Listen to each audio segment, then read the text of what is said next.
సర్వము నీవు లేక నేను లేను నా యేసయ్యా. చీకటిలో వెలుగై నన్నడిపించావు, నా ప్రతి అడుగులో నీవు తోడున్నావు.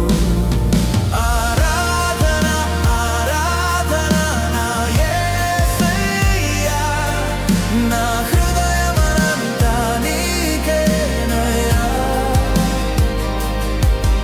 ఆరాధన స్తుతి ఆరాధన మహిమా ఘనత నీకేనయ్యా, నీకేనయ్యా. ఇశ్రాయేలు పరిశుద్ధ దేవునికి శాశ్వత కాలం మొదలుకొని శాశ్వత కాలం వరకు స్తుతి కలుగునుగాక.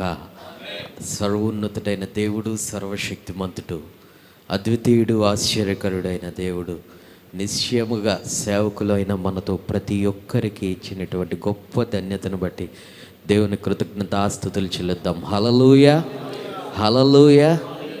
మరి నాకు తెలిసి ఇక్కడ ఉన్న సేవకులందరికంటే చాలా చిన్నవాడిని నేను, కానీ అంకిల్ మన సేవకులు దైవజనులు ప్రభాకర్ అయ్య గారు వారితోనూ అలాగే మా బ్రదర్ శామ్యుల్ బెన్ విక్టర్ అన్నతోనూ నాకున్న పరిచయాన్ని బట్టి నేను ఈరోజు ఈ ప్రదేశానికి రావటం జరిగింది. నాది ఎంతో దూరం కాదండి, పక్కనున్న సింగినగరే. మాది ఇమ్మాన్యుయల్ బైబిల్ మిషన్స్ షారోన్ ప్రార్థనా మందిరం. మా నాన్నగారి పేరు కుంచనపల్లి సాల్మన్ రాజు గారు. సింగినగర్లోనే ఉంటాం. కానీ నాకు మా బ్రదర్ శామ్ అన్న ఒక కాన్ఫరెన్స్ ద్వారా వేరే దేశంలో పరిచయం అయ్యారు. అప్పుడు దాదాపు మా ఇద్దరు పరిచయం ఒక 10 సంవత్సరాలు అయింది. ఇద్దరం కూడా అన్నదమ్ముల్లాగానే ఉండటం కంటే మరి ఈ ఇద్దరి సేవకుల గురించి నేను చెప్పదలిచింది ఏంటిదంటే వారి జీవితాలు గొప్ప సాక్ష్యంతో ముడిపడి ఉన్నాయండి. దేవుని స్తోత్రం, హల్లెలూయా. నేను మరి పెద్దయ్య గారి దైవజనులు ప్రభాకర్ అంకుల్ గురించి చెప్పాలంటే ఒకరోజు ఆయనతో మాట్లాడుతా అంకుల్ ఏదేంటి అంకుల్ విశ్వాసం గురించి చెప్తా ఉంటుంటే మనం ఏదన్నా గుడ్డికి వెళ్ళిపోవాలరా అంట. ఎందుకు అంకుల్ అలా గుడ్డికి వెళ్ళటం? మనం కళ్ళు తెరుచుకొని వెళ్ళొచ్చుగా అంటే ఆయన అనే మాట ఎలాగుంటుందంటే మన విశ్వాసం అంతా దేవుని మీద ఆధారపడి ఉన్నప్పుడు మనం ఎలాగెళ్ళినా పర్లేదు, దేవుడే మనల్ని తీసుకెళ్తాడు అంటారు. దేవుని స్తోత్రం, హల్లెలూయా. ఇంకోటి ఏంటిదంటే ఆయన ముఖ్యంగా చెప్పేది ఏంటిదంటే సంఘస్థులు సంఘమన్న దేవుని విషయంలో ఆలోచించాలి, కానీ మనం అయితే ఎప్పుడూ ఆలోచించక్కర్లేదు. ఎందుకంటే మనం చేసే పని అంతా దేవుని పని మీదే కాబట్టి మనకి ఏది కావాలన్నా దేవుడు అనుగ్రహిస్తాడు. మనం దేవుని దగ్గర అడగటం కుదరా, మనం ఏకంగా కమాండ్ చేసి అడగచ్చు.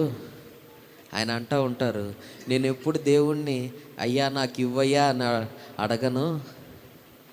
ఆయన అనే మాట ఏంటిదంటే నువ్వు నాకు ఎందుకు ఇవ్వవు, ఎందుకంటే నేను నీ పని చేస్తున్నాను. దేవుని స్తోత్రం, హల్లెలూయా. అది మాత్రమే కాదండి, మ్యాక్సిమం అంకుల్ని నేను చాలాసార్లు అంకుల్కి ఫోన్ చేయాలంటే కూడా భయపడతా ఉంటాను. ఎందుకంటే ఉన్న డే అంతటిలో ఆయన ఎక్కువగా దేవునితోనే మాట్లాడతారు, మనుషులతో ఎవరితోనూ మాట్లాడరు. ఆయన దేవునితోనే మాట్లాడతారు. పొద్దున్న లెగిసిన దగ్గర నుండి ఆయన పడుకునే సమయం చాలా తక్కువ, కానీ దేవునితో మాట్లాడే సమయం మాత్రం చాలా ఎక్కువ. కొన్ని నిమిషాలే మనుషుల్లో కనిపిస్తారు. అంతటి గొప్ప దైవజనుడు మరి ఈరోజు మన నగరాన్ని ప్రేమించి మరి మన సేవకులందరినీ ప్రేమించి మన మధ్యకు రావటం మనకి ఎంతో ఆశీర్వాదకరం. దేవుని స్తోత్రం, హల్లెలూయా. మరి అలాగే శ్యామన్న ఆయన విషయానికి వస్తే ఏదో అంకుల్ దైవజనులు కదా లేకపోతే అని కూడా కాదు, ఆయనకంటూ ఒక సపరేట్ దారి వేసుకున్నారు. ఈయన విశ్వాసంలో ఎంత బలంగా ఉంటారో ఆయన ఇంకా గట్టిగానే ఉంటాడు. ఎలాగంటే ఒకసారి ఏంటన్నా సేవ జీవితంలో ఇన్ని కష్టాలు ఉన్నాయంటే చుట్టూతా ఇన్ని కష్టాలు ఉన్నాయి ఏంటన్నా నేను నేను ఆ, అనేసి ఆయన అడగంగానే ఆయన అనేది, అరే ఓ విషయం చెప్తాను, ఇద్దరు నాకు చాలా అనుబంధం ఎక్కువ, ఇద్దరు నన్ను నోరారా అరే ఊరే అని షిమ్మిగా అని పిలుస్తారు. అన్న అంటాడు, మోషే ఇప్పుడు ఐగుప్తుకి వెళ్ళాడంటే దేవుడు నిర్ణయించడమే కాదురా, నీ ముందు ఫరో అయ్యే అంత కెపాసిటీ ఉన్నవాడు మోషే, కాబట్టి దేవుడు నిర్ణయించి మరీ మోషేని పంపించాడు. దేవుడు ఎవరి కాబట్టి నువ్వు అన్ని విషయాల్లో నువ్వు సూటబుల్ అనుకుంటావు కాబట్టి సమస్య అయినా పద్ధతి అయినా సరే దేవుడు నిన్ను పంపిస్తాడు. ఆయన మీద ఉన్న విశ్వాసంతో ముందుకెళ్ళు చాలు, ఇశ్రాయేల్ ఎలాగైతే నడిపించాడో నువ్వు నడిపించగలవు అంటాడు. దేవుని స్తోత్రం, హల్లెలూయా. అంత గొప్పగా దేవుని విషయంలో, దేవుని పని విషయంలో వారికి ఇంక ఏముండదండి. వీరిద్దరికీ నేను గమనించింది ఏంటిదంటే, వేరే వాళ్ళకి వేరే వేరే ఏమన్నా ఉండొచ్చు కానీ వారు ఎప్పుడు కూడా దేవుని పని విషయంలో ఆసక్తి కలిగిన వారు. ఇంకా ఉంటారు, అంకుల్ అంటూ ఉంటారు, అయ్యా చాలాసార్లు నాకు అనిపిస్తూ ఉంటుంది, అంకుల్ ఎందుకు అంకుల్ ఎంత ప్రయాసతో మీరు ఈ పాస్టర్స్ కాన్ఫరెన్స్లు పెట్టడం అనిపిస్తుంది. అనగానే ఆయన అంటారు, అయ్యా మనం రాజ్య సువార్తని విస్తరింప చేయాలి అన్నప్పుడు మనం తయారవటమే కాదు, మనతో పాటు అనేక మందిని తయారు చేస్తే మన వల్ల మనం అనుకుంటాం ఒక్క పాస్టరే వచ్చారు, కానీ ఎలాగైతే ఒక దావీదు 10,000తో సమానం, ఒక్కొక్క పాస్టర్ కూడా 10,000తో సమానం రా. కాబట్టి మనం బ్రతికున్నంతకాలం ఎంత చేయాలో అంత చేయాలి అనిపిస్తూ ఉంటుంది. ఏంటి చిన్న చిన్న వాటిల్లోనూ పెట్టేస్తున్నారు, పెద్ద పెద్ద వాటిల్లో వెళ్తున్నారు. ఆయన ఉన్నారు, ఎట్టి పరిస్థితుల్లో మన గోల్ చెప్తూ ఉంటారు ఆయన, మన గోల్ ఇండియా మొత్తం పాకిపోవాలరా. నాకు తెలిసి ఏంటిదంటే, నాకు ఆ రోజు కొంతకాలం క్రితం అనిపించింది, నాకైతే అసాధ్యం, కానీ ఆయనకి డోకా లేదు. దేవుడు సమృద్ధి అయిన ప్రతిదీ ఇచ్చి ఆయన వాగ్దానాన్ని ఆయన విషయంలో నెరవేరుస్తారు. మరి ఈ సమయాన్ని మనందరం కూడా సద్వినియోగం చేసుకొని నిశ్చయంగా మన సేవా జీవితాలు, ఎందుకంటేనండి దేవుడు ఎంతోమందికి లేని ధన్యత మనలను ప్రేమించి మన కోసం అనుగ్రహించాడు.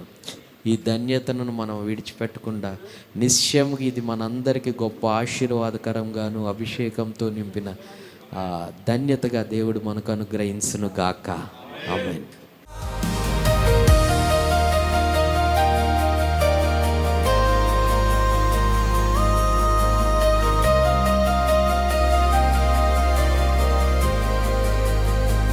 బాధలలో నీవే నా ధైర్యము, కన్నీటిలో నీవే ఆనందము, పడిపోయిన నన్ను లేపవయ్యా, నా జీవితానికి అర్థం నీవే యేసయ్యా.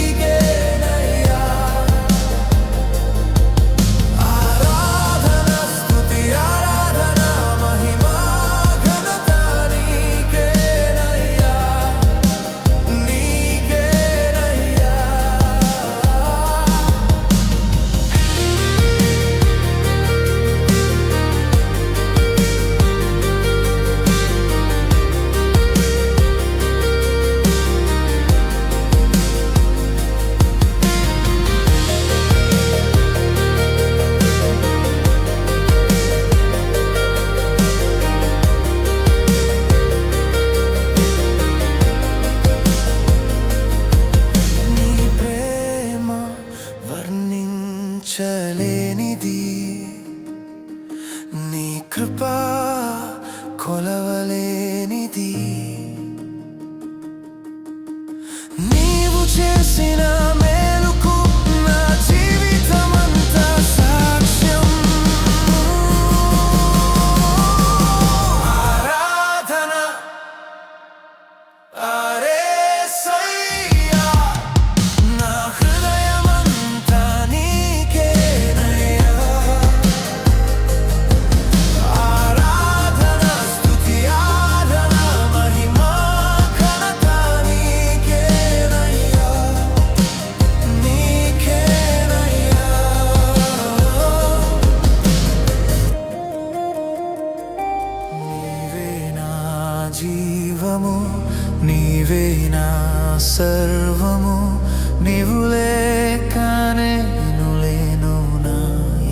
యేసయ్యా, చీకటిలో వెలుగై నన్నడిపించావు.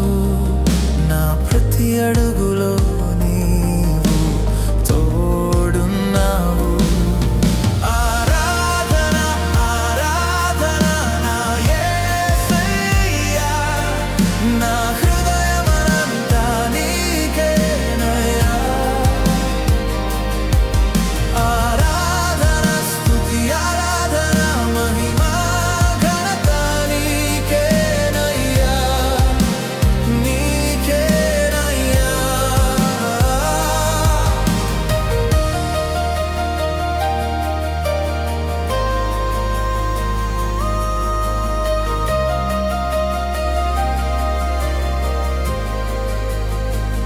బాధలలో నీవే నా ధైర్యము, కన్నీటిలో నీవే ఆనందము. పడిపోయిన నన్ను లేపవయ్యా, నా జీవితానికి అర్థం నీవే యేసయ్యా. ఆరాధన నా యేసయ్యా, నా హృదయమంతా నీకేనయ్యా.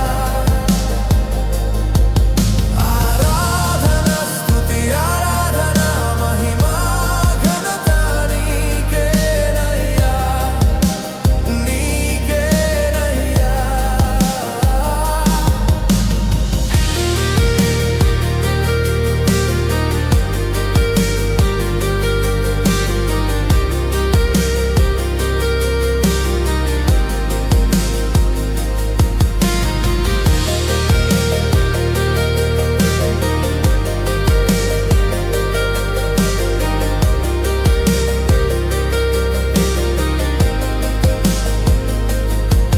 నీ ప్రేమ వర్ణించలేనిది,